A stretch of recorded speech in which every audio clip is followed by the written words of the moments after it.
On the way na mga tropa. Ngayon po kasi yung libing, isa po sa member po ng Team Mototropa. Meron po kasi nangyari isang nakakalungkot na sitwasyon sa aming pong kagrupo. Papunta na po kami dun sa chapel kung saan po siya ibinurol ng mga ilang araw. Ito po kami, Team Mototropa, para po sa huling suporta po namin para sa aming katropa. Tropa, kumpare at kaibigan at kasamahan din namin sa trabaho na si Nicolas Yakoskosin o si Paring Juan po.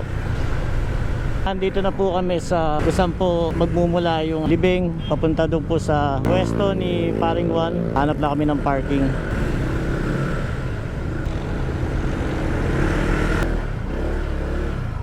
Paalis na kami mga katropa para ihatid si Paring Juan sa kanyang huling hantungan. Ito na yung pinaka last ride na gagawin ng Team Mototropa kasama si Paring Juan. Yun nga lang, ito yung pinaka nakakalungkot na ride na gagawin namin dahil last ride na to kasama si Paring Juan. Yun nga lang, hindi siya nakasakay sa motor. Nakakalungkot, pero ganun talaga mga katropa. So nagdahin na ng lobo kada isa sa mga motor. Antay lang namin bumaba, iayos lang namin yung mga motor. Larga na kami para mamaya pagtakbo nakaayos na.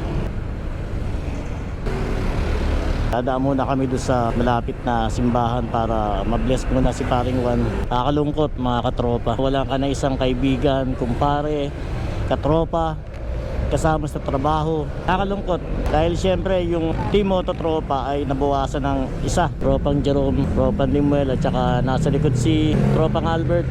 Gamit namin ang aming Mototropa jersey. Ayan, ng Team Mototropa. Ito na po yung pinaka last na gamit namin ng jersey na to.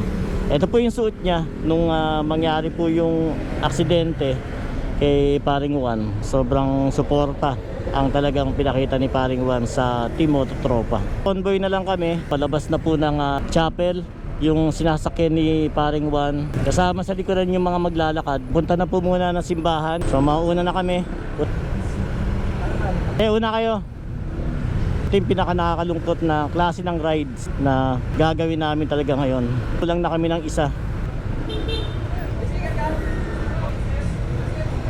Mo na lang. Biyahe na kami, papunta na simbahan. Iba yung pakiramdam ng ganito pala, yung mumotor kayo pero yung isa hindi nyo kasama sa pagbumotor. Nandun na siya, sa iba nakasakay. Malungkot, napakalungkot po sa pakiramdam. Kaya lang alam nyo, ganun po talaga. Kailangan po natin tanggapin lahat ng mga nangyari sa buhay natin. May mga bagay po talaga na nangyayari, pero lahat po ay may dahilan. Ito yung pinaka safe ride na gagawin ni Paring Juan papunta po sa kanyang lumikha.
Ganyan po karami nagmamahal kay Paring Juan.